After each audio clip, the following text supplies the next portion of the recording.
नमस्कार, मी मृणाली पिळणकर. तुम्ही पाहत आहात एलएस मराठी.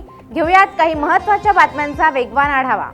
महाविकास आघाडीमध्ये आमच्याजवळ क्रमांक 2 चे आमदार. काँग्रेस पक्षाला देखील प्रतिनिधित्व आणि संधी मिळाली पाहिजे ही आमची आग्रही भूमिका. महाविकास आघाडीतून विधान परिषदेच्या जागेवरून हर्षवर्धन सपकाळ यांचं वक्तव्य.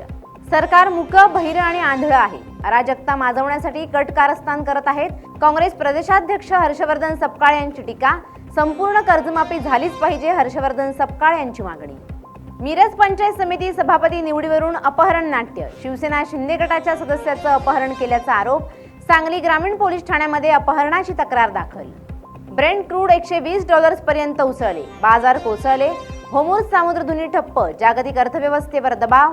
जगावर तेल संकट. पेट्रोल डिझेलची तत्काळ दरवाढ नाही. सरकारचं स्पष्टीकरण. रुपया ऐतिहासिक तळाला. महागाई आणखी वाढण्याची शक्यता. उष्णतेच्या लाटेमुळे भट्टी. मुंबईचा पारा 38.8°C वर. मार्च महिन्याच्या सुरुवातीलाच महामुंबईच्या कमाल तापमानात वाढ. अकोल्याच्या मूर्तिजापूरमध्ये हेडंज शासकीय तंत्रनिकेतन महाविद्यालयात वार्षिक स्नेहसंमेलनाच्या कार्यक्रमात विद्यार्थ्यांमध्ये हाणामारी. मारहाणीत एक विद्यार्थी गंभीर जखमी. पोलिसांकडून प्रकरणाचा अधिक तपास सुरू. मद्यधुंद तरुणाने स्वतःच घर पेटवलं. आष्टी येथील खळबळजनक घटना. आरोपी पोलिसांच्या ताब्यात. वर्ध्याच्या नेरीमध्ये तीव्र पाणी टंचाई. ग्रामपंचायतीने जिल्हा परिषदेकडे तातडीने उपाययोजना करण्याची मागणी.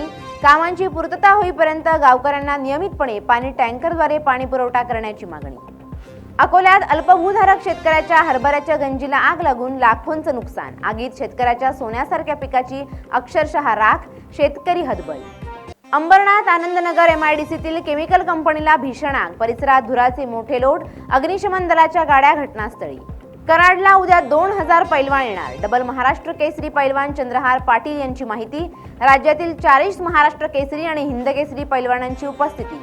ऑलिम्पिकवीर खाशाबा जाधवांना अभिवादन करणार. या होत्या आताच्या घडीच्या काही महत्त्वाच्या बातम्या. अशाच महत्त्वाच्या बातम्यांसाठी पाहत रहा एलएस मराठी.